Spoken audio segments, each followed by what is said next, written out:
Good morning, students. Hope you all are fine and are safe at your places. So, students, today we are going to start a new chapter, that is A Letter to God from your first flight book. The house, the only one in the entire valley, set on the crest of a low hill. From this height, one could see the river and the field of ripe corn dotted with the flowers that always promised a good harvest. Crest, you know what is the meaning of crest? Crest means top of a hill. ठीक है, and dotted means full of. ठीक है, सो Lencho जो है, जो farmer जिसके बारे में ये पूरी स्टोरी है, he lived on the only house that was there on the top of the hill. ठीक है, उसी का सिर्फ एक घर था जो कि क्रेस्ट पे था, यानी कि टॉप ऑफ द हिल पे था. And the hill was a low heighted. Okay, means that was from this height one could see the river and the field of ripe corn dotted with the flowers that always promised a good harvest. Means the hill was low heighted and from there only river and a ready to harvest corn field were visible.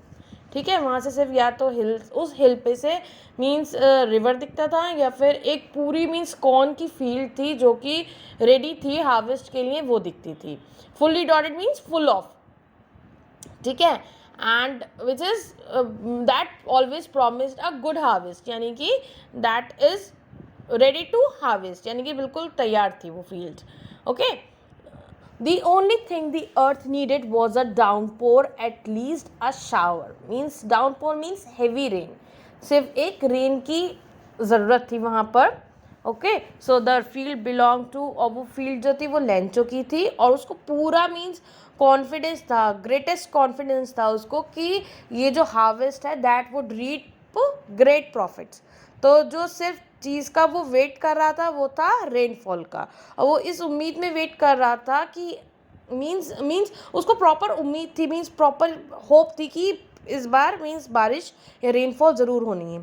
Through out the morning Lencho, who knew his field intimately means closely, had done nothing else but see the sky towards the north east. यानी कि हिलांचो को बहुत confidence था and he only hope for the rainfall.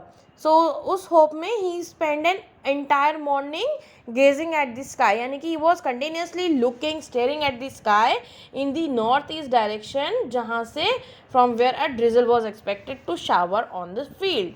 ठीक है, वो expect कर रहा था फॉर द शावर, ठीक है, for a rainfall, and in that only hope he just was gazing at the sky, and he spent the entire morning gazing at the sky in the northeast direction. Okay, now we are really going to get some water. Woman, the woman who was preparing supper, replied, yes, God willing. The older boys were working in the field while the smaller ones were playing near the house, until the woman called them to all come for dinner. It was during the meal that, just as Lancho has predicted, a big drop of rain began to fall. So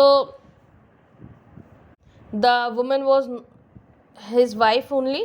ठीक है, वो जो woman की बात हो रही है. Now we are really going to prepare some water. Woman, so the woman was his wife, और वो अपनी वाइफ को कहता है कि look, they are going to have a rain shower, और उस पर उसकी वाइफ रिप्लाई करती है by saying only if everything happens as they hope and expect. ठीक है, तो वो ही वॉज सेइंग कि supper, he was preparing the super. Super means meal, means dinner. ठीक है, सो ही जस्ट, उसके जो वहाँ पर चिल्ड्रंस भी थे, जो उसके एल्डर चिल्ड्रन थे, they were working at the field, और उसके जो यंगर वंस थे, they were playing near the house. और जब लेंचो की वाइफ ने बोला, मीन्स सबको कॉल किया for dinner, and it was during that time, जैसे उन्होंने एक्सपेक्ट किया था, ड्रॉप्स मतलब रेन ड्रॉप्स जो हैं that begins to fall, and hereby proving the farmer prediction, यानी कि उसकी प्रेडिक्शन जो थी, जो उसने प्रेडिक्ट किया था कि रेन होनी है, और रेन तो होनी ही चाहिए. And he was gazing at the sky just in a hope कि रेन होनी है. और उससे ही जब रेन अच्छी होगी तभी उसकी फील्ड जो है अच्छे से हार्वेस्ट हो सकेगी और उसको प्रॉफिट होगा। तो उसकी प्रेडिक्शंस जो थी वो ट्रू हो रही थी। एंड जो विंड थी वो बहुत ज़्यादा प्लीजेंट थी, क्लाउड्स भी दिख रहे थे और that was could be seen approaching from the north east sky.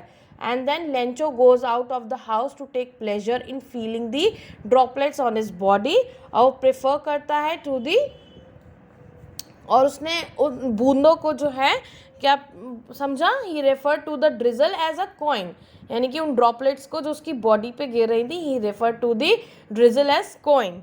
And he marked with these words, these are raindrops falling from the sky, they are new coins, यानी कि उसने coins यानी कि उसने raindrops को किससे रिलेटिवली कनेक्ट किया है, न्यू कॉइन्स से, ठीक है। यानी कि the big drops are 10 cent pieces and the little ones are 5।